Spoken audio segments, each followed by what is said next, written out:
with us, you're watching What Now? We've been looking at the situation in Libya after the death of General Al-Haddad, a man who is seen as a key figure in unifying Libya. He died in a plane crash in Turkey.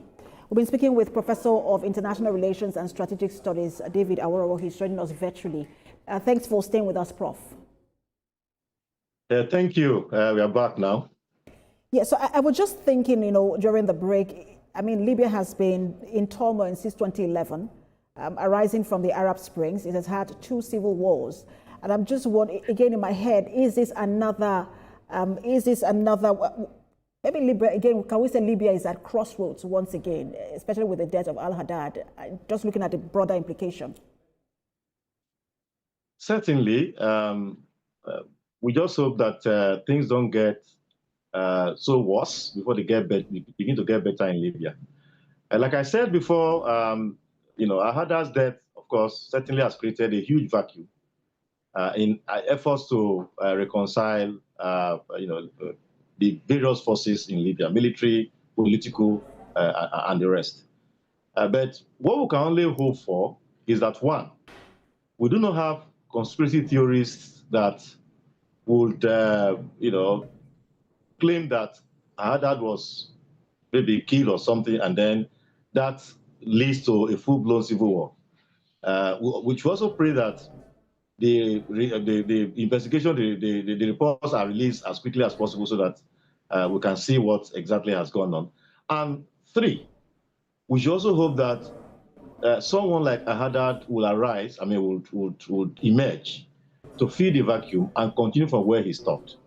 If all of this happen, yes, Al-Haddad's death has created a vacuum and, created problems for reconciliation and stability in Libya. It won't be so extreme if all of these 3 things I just talked about happen. And that is what we hope for, so that, stability can, be restored to Libya, and people can then go about their economic activities and then improve the quality of life of the people. Why has it been so difficult? I mean, it's 14 years now. Why has it been so difficult to break the political gridlock in Libya? Yeah, the characters mainly, and the depth of division that existed before Gaddafi's removal death in 2011. He had been fighting for many, many years, up to a decade. It is just that from 2009, the struggle, escalated and, became more, attracted global attention. So those 2 things: one, the character of those, who emerged in the post-Gaddafi era in 2011. And then 2, the depth of division that existed in the country before Gaddafi's death. In 2014, things just turned topsy-turvy. Things just went overboard.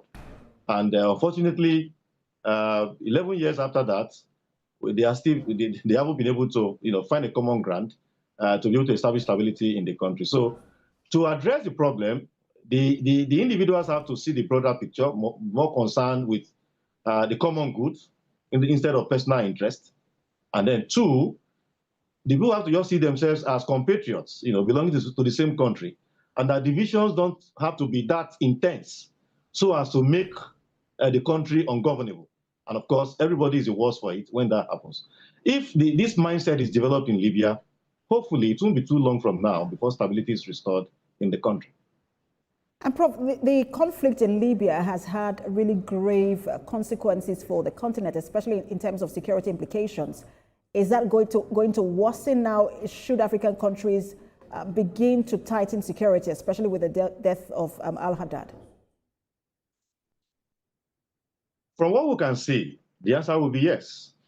We know that even in Nigeria here, many of the small arms and light weapons that bandits, terrorists have used, have been fleeing from Libya. And the same thing for Sudan and some other countries, across the entire Sahel, actually. And it has been so bad, even with all the efforts of Al-Haddad and the United Nations and others to try to stabilize the country. Now, with Al-Haddad's exit, the projection can only be that things will be worse.